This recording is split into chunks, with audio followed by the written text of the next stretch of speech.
par moment, le jugement de l'architecture, il est toujours de dire c'est beau ou c'est pas beau.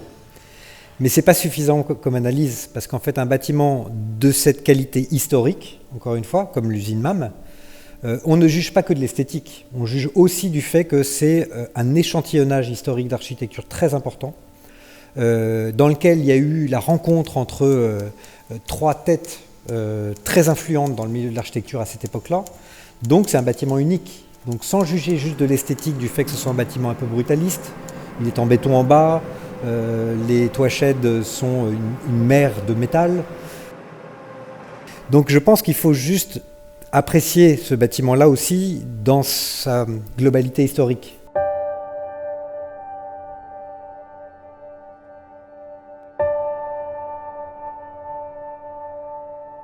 Depuis le 19e siècle, on voit que les critères ou le regard que l'on pose sur le patrimoine est extrêmement mouvant.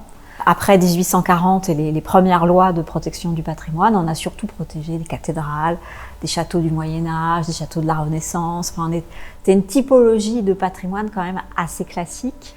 Et chemin faisant, on commence dans la seconde moitié du 19e et tout au long du 20e à commencer à étudier d'autres typologie de patrimoine.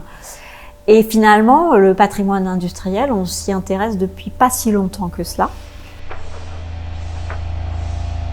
Donc ici, on a une histoire industrielle extrêmement riche, même si on n'en a plus trace aujourd'hui dans cette imprimerie. Elle est quand même l'héritière de tout ça. Donc il y a cet aspect-là qui est très intéressant, l'histoire industrielle, l'histoire des techniques. Et puis évidemment, il y a Jean Prouvé. Beaucoup d'architectes ont peur de travailler sur un bâtiment inscrit parce qu'ils se disent on ne va pas pouvoir faire grand-chose, tout est cristallisé dans une image historique du bâtiment.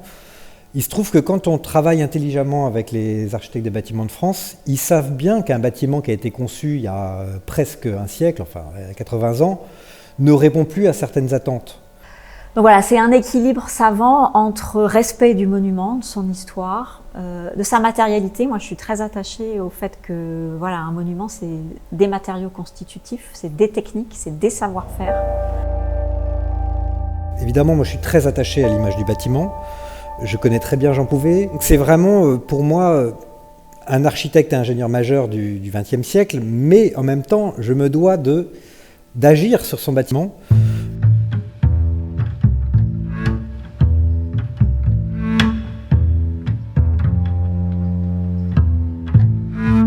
Dans la mesure du possible, on essaye d'adopter ce qu'on appelle un principe de réversibilité, c'est-à-dire que les interventions que l'on fait aujourd'hui, dans un monde idéal, on devrait pouvoir les défaire dans X années sans que cela porte atteinte au monument.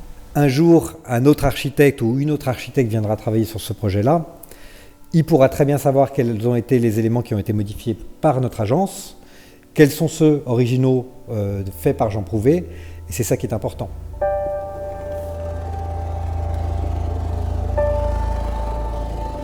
Il y a la question de la conservation, qui est un vrai sujet, qu'est-ce qu'on fait d'un bâtiment contemporain.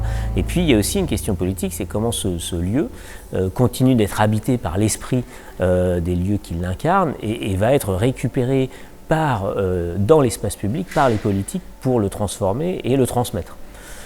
Et ça va donner effectivement cette idée à la fois d'une école des beaux-arts qui atterrit à MAM partant du lieu où elle était au centre de Tours, et en même temps un lieu d'innovation. La cité de l'innovation, qui dans une certaine mesure tisse un lien assez tangible avec ce qu'a été l'imprimerie en son temps. Très digital au début, très start-up au début, assez rapidement il est apparu que la transformation digitale était un challenge, mais c'était loin d'être le seul. La transformation écologique est un challenge, la transformation énergétique est un challenge, le monde de la santé est en pleine transformation, donc il fallait ouvrir considérablement à tous les sujets d'innovation pour le territoire. Et donc nous avons décidé que ce lieu s'appellerait Cité de la création et de l'innovation. Et c'est cette histoire, je crois, de MAM qui se poursuit aujourd'hui, qui montre que l'imprimerie MAM, la famille MAM a été en avance sur son temps. Et c'est ça qu'on essaie de poursuivre dans ce lieu qui, je crois, est un lieu inspirant pour toutes celles et ceux qui le fréquentent.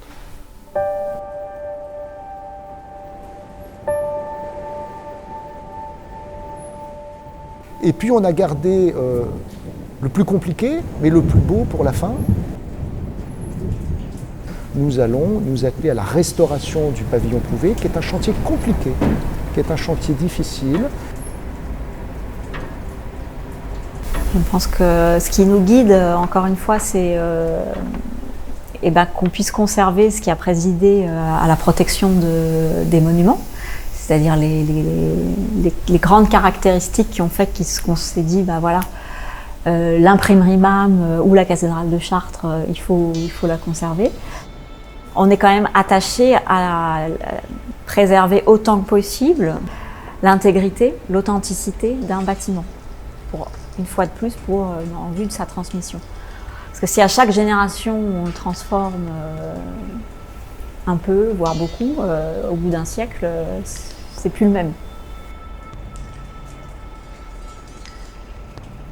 Les vitraux de Chartres, si vous les refaites à l'identique, ça sera jamais pareil.